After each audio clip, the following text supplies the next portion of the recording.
Welcome to today's show. I'm so glad you are here to be with me in this new year to celebrate new 2018 Lego sets. One of my great New Year's traditions is to build new Lego sets, or at least to order them to build new Lego sets. But thanks to Toys R Us, who often has things out a week or two early, I do actually get to build some Lego sets for New Year's. Good deal. Today I'm going to be talking about the Ahch-To Island Training set from Lego, one of the 4 new sets from The Last Jedi that have been released for 2018, and I think one of the better ones. And in this review, I'm going to talk about 3 major things. 1, what I like and don't like about the set. 2, how long I think it will last on the shelf. When do you have to buy it so you don't miss out? And 3, financially, what is going to happen to the set once it retires? What I think it will happen. But let's start right in with the set. Let's take a close look at the set. Let's zoom in here. And you can see one of the key things about this set is that it comes with a Porg. Because what did Lego do? Everyone knew that the Porgs were hot. They were the big pre-movie release, cute Porg. And Lego gave us a Porg, too, in fact, but they were in the $800 unattainable Millennium Falcon. Crazy, so you had to spend $50 to get your Porg. Well, now we have a $30 set that comes with its own Porg. And what is the difference between the two? Well, here you go. There's the $800 one. As you can see, the printed piece is exactly the same. So now it will be much less expensive to get your whole flock of Porgs. All right, what else does it come with? It comes with a Luke. And of course, there weren't any Lukes in the first wave of Last Jedi sets that were released. So now we finally have a Luke, and that's the only one. And actually, I think it may be the only one that we end up getting.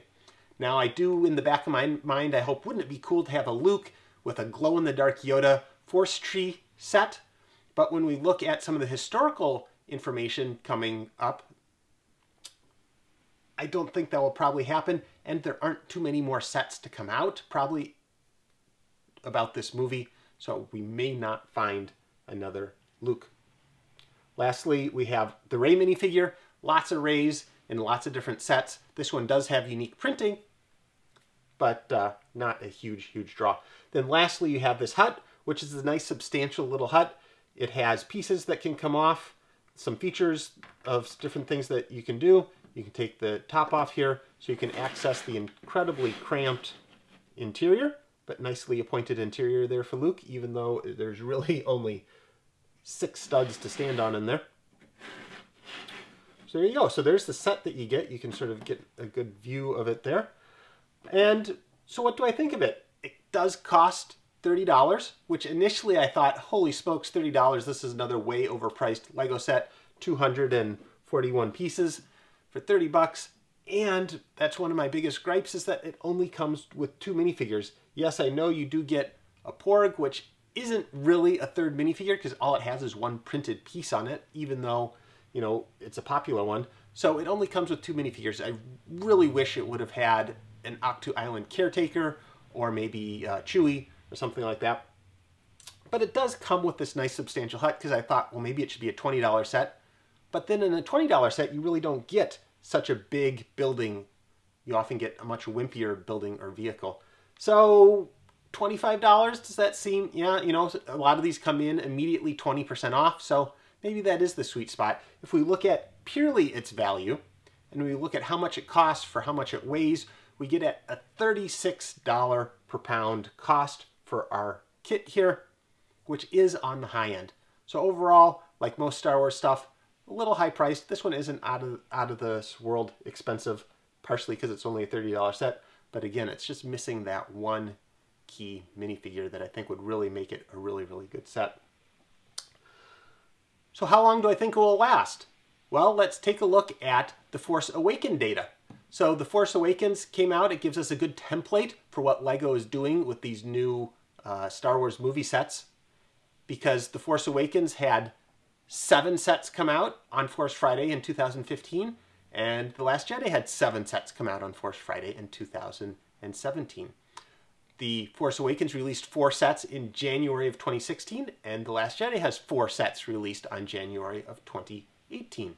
And as you can see by how long they've been on the market, most of them have been lasting about 2 years. And you'll notice a little bit of variability there. There are 3 sets in there that didn't last very long. Probably they didn't sell very well. Probably they were ugly.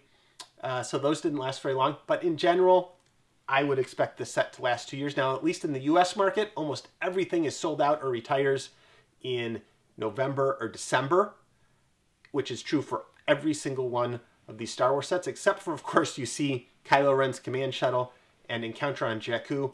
But I think Lego was expecting those to sell out in December, and they just haven't because there is so much stock out there. So this set should be available until November, December of 2019, unless it sells so well that Lego decides to extend it even longer. So you have plenty of time to acquire your set if you're not super, super anxious to get it right away. Don't worry about it, wait for some sales. Which brings me to, how many of these should I buy? What if I want to do this, buy this for the long-term investment?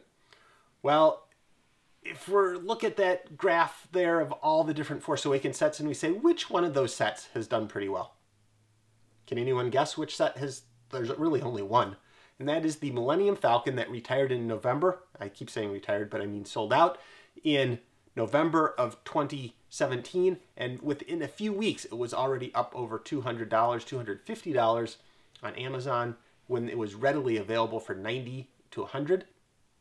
So that's really been the only one. And we don't have a Millennium Falcon in this Last Jedi set. In fact, I don't think they're going to release a Last Jedi Millennium Falcon because the Han Solo movie's coming up and it has a Millennium Falcon. Have you seen it? Ugh. Anyway, white, I think it's sort of I don't know. We'll have to wait for the official images. Anyway, so I don't think they're going to have a Millennium Falcon. All the other sets, even those ones that only lasted a year, Christmas would have been their time to shine, and they have done practically nothing. So when I see this set, how many am I going to buy at retail or 10%, 20% off? I'm going to buy this one. It's the only one I have. It's the only one I'm going to buy in the near future. If I see them 20% off and they stay only 20% off for 2 years, maybe I'd go in and buy 2, 3, something like that at 20% off just to have a couple. If I see it 40% off, well, then I'm starting to think a little bit more. Maybe I would buy 10, but maybe I'd also buy 0, because if this set is 40% off, chances are a lot of other sets are going to be 40% off, and there might be a lot of other sets that will do much better. The one caveat, the one thing to pay attention to, what if you really do have a hunch, and a lot of this is going off of hunches, what if you have a hunch that this set is going to do really well? Well, one of the things to pay attention to, one of the things that I'd look at is how are the Porg and the Luke minifigure doing on the secondary market? Because right now the Luke minifigure is crazy expensive. It's going for 15 bucks, which is half the cost of the set for that one minifigure. Is it maintained that value? Is it really going to be the only Luke that's printed? Is this really going to be the only source of an inexpensive Porg? Well, if those two combined are still selling for a significant portion of the total cost of the set, then maybe it will be looking at worth having some long term. But that's some assessment that you are going to have to make. For me, after looking at all this Force Awakens data, boy, unless they're 50% off, I'm not arm sweeping anything. It's just not worth it. All right, so I'm going to go over a bunch of other 2018 sets here in the near future. But until next time, Lego on.